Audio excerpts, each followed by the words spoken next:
Welcome to The Explainer. Today, we're diving into something called the silent architect of influence, specifically social anchoring tactics.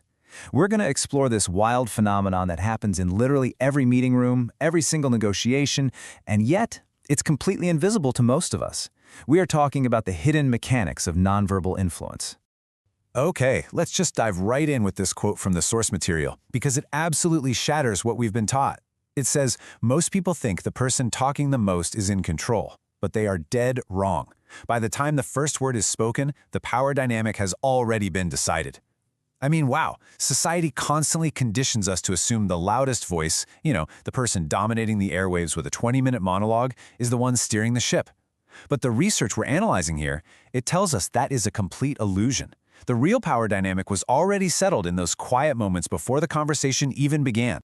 So, you might be wondering, if the power is established before anyone even opens their mouth, what exactly is happening in that silence?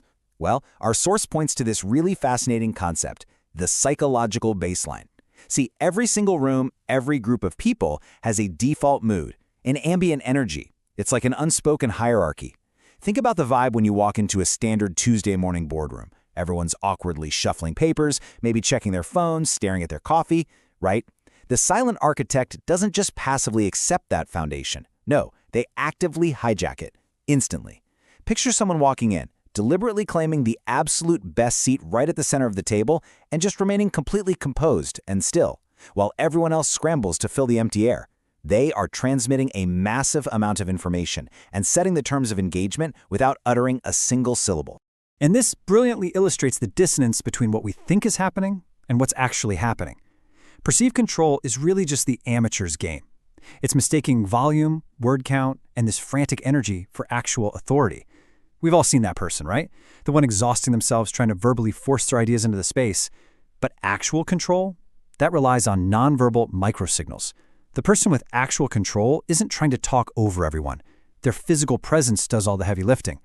They're leveraging these subtle, highly calculated actions that the rest of the room just absorbs subconsciously. Which brings us to the formal definition of social anchoring.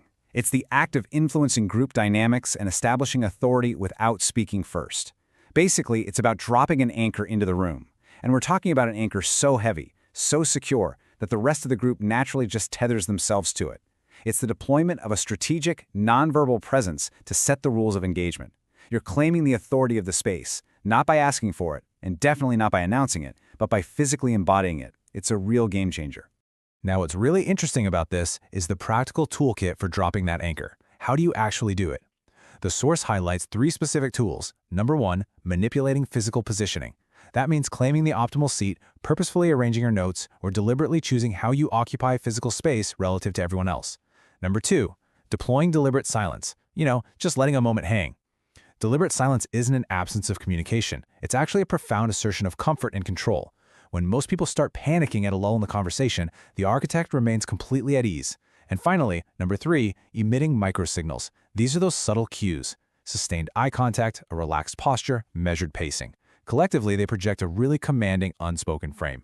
Let's see how this all builds, because these tools don't just act in isolation. They create a highly predictable subconscious chain reaction. Step 1, you use your physical positioning and those microsignals to establish silent authority. And once that anchor is dropped, step 2 naturally follows, which is forced subconscious alignment.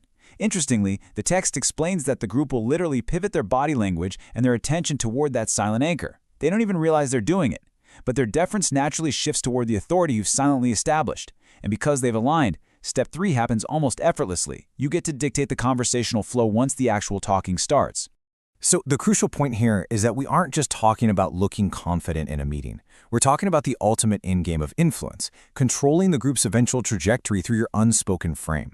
The destination of the entire interaction, the final decision, the consensus of the group, all of that was largely determined by the physical and psychological architecture that was built before anyone even cleared their throat to speak. It's kind of wild to think about. Which leaves us with a deeply profound question to consider as we wrap up this explainer. The next time you walk into a boardroom, or join a social event, or sit down for a negotiation, just look around. Really observe the physical positioning.